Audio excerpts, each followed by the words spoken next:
This is definitely one of those dreams come true. It's wild.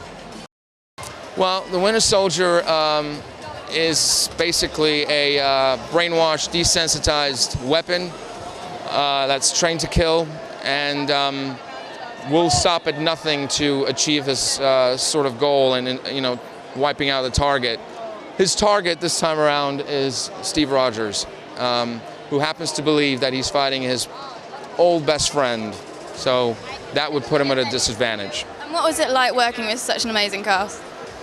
Oh, I mean, it's just something that doesn't happen every day. You just, every day I would sort of pinch myself going to work and saying, remember this, this is an incredible experience. You're sitting across from Robert Redford. The Sting was one of my favorite movies growing up. I mean, when we were on set, I would ask him all these questions about just actors that he's worked with, and I've always idolized Paul Newman. And so it's one of those things where your brain just really tries to just photograph memory, just take the picture and always remember it. And so it's great. And I wanted to just touch on the physicality of the role. What sort of prep went into this movie, such a huge picture?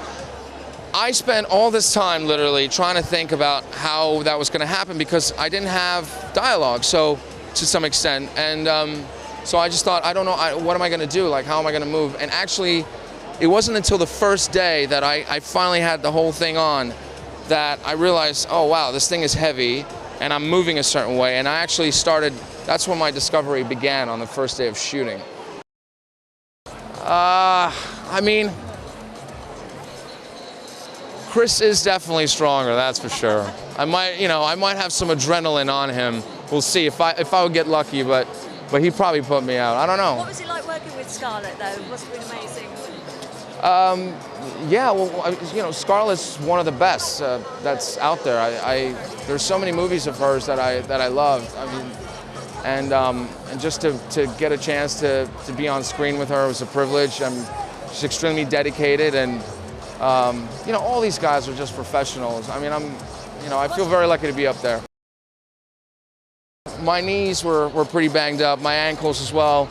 I actually think one of my shoulders at some point was hurting. I would wake up and not know where the pain was coming from. What's it like being the best? Listen, some of the best actors known to man have played bad guys, and it's sort of it's the best. I mean, you always want to play those roles. Growing up, I was always more interested in the villains, and this is a character that kind of gets to go on both sides, and so it was great. It was exciting. Yeah, well, I had waited about 2 years after the first film to really know if I was coming back. So when I actually finally heard, I was kind of stunned. You always try to mentally prepare about, well, what if it happens? And then when it happens, you just sort of like everything just freezes for a second. I think that fans that are die-hard comic book fans are going to be very happy because the Russos were so determined to stay right on track with the Brubaker storyline of the Winter Soldier. So I think they're going to be excited because what they expect is what they're going to get. And you've got a long contract with Marvel. Are we going to be seeing a film purely based on your character at any point in the future? That is not something that's up to me. It's like I said, I love working with these guys, and I'll follow them wherever they want to go. We have a final message for all the Marvel fans out there that are so supportive and dedicated. You guys are the fucking best fans anyone could ever wish for. It's an honor and a pleasure to be playing a character that you guys like in the comic books. Robert Redford, I was so excited to get to collaborate with him again. It's been, 15 years, which is terrifying to say that, but it's true. Has it been that long? Yes. We do. I mean, Chris and we've made 4 movies together. I've known him for 10 years, and he's like a brother. We like the big, sort of somehow younger, a little bit annoying, but always charming brother you wanted. Chris and I had some really great scenes together, and like I said, we've worked together for these 4 times these past 10 years, and we really got to do a lot of dramatic work in this together. Who would have thought that it would be in Captain America 2? And such a he's a wonderful, wonderful actor, and underplays everything so well. I think also the fact that that we've known each other for that long, that we know how to kind of throw the ball back and forth. What did you eat this time? I ate in between crunches. It's been hard because I haven't really said anything very much about being in this because I can't give very much away other than I'm, it's a World Councillor again and I'm here, which I'm really pleased after having done Avengers Assemble. To be asked back by the Russo brothers to do this was lovely. And I read the script and it's a very, very complex piece and there's such a lot of duplicity. And consequently, because I'm actually wrapped up in that, I can't really give away very much about what I do except for to say that it was great fun. I mean, it's lovely working with Samuel L. Jackson again. Scarlett Johansson is just lovely. And Robert Redford, who I've always admired, was just the total professional, completely relaxed, lovely person and lovely actor and made it all very easy.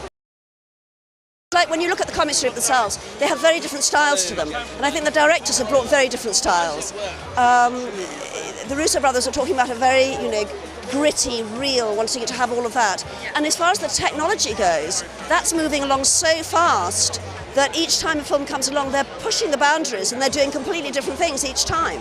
I mean, a few years back, one would never be able to create the holograms and the extraordinary things that are in this.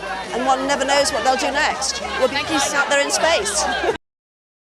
And we're just finally getting this movie out. We've been focusing on Cap 3. We've got a story in mind that we want to execute.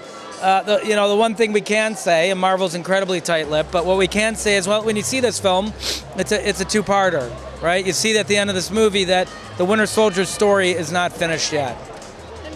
When you essentially think of Captain America, he's a good guy, he's a good hero, there's no bad skeletons hiding in the closet. How do you keep the character interesting and challenging, and in your own words, how do you describe him when you think about him?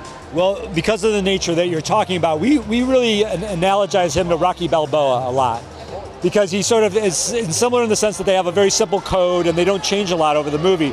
So the way you have fun with a character like that is you test them as hard as you can. So we structured a narrative and a movie where we just beat on Cap as hard as you can possibly beat on him. And the whole game is, will he persevere? Listen, I'm a comic book fan. I've been collecting since I was 10 years old, and we just got the opportunity to make a comic book movie. So we poured everything in it that we love about comics and we love about superheroes. And you just hope with two fanboys making a movie that the fans will respond to it. Probably every directing team works a little differently, just like every director works differently. But for us, it's a very fluid process. We have no formal divisions. We both sort of enjoy doing everything. So we just have a nonstop dialogue between ourselves, and we kind of sort through everything that way. Greatest experience of our careers, incredibly bright, incredibly talented group of people. Kevin Feige is brilliant. We've referred to him as an auteur producer. He really understands the kinds of stories that he wants to tell, and he does make radical choices in executing those stories. And I think that's what keeps Marvel exciting, and it keeps people guessing what's coming next.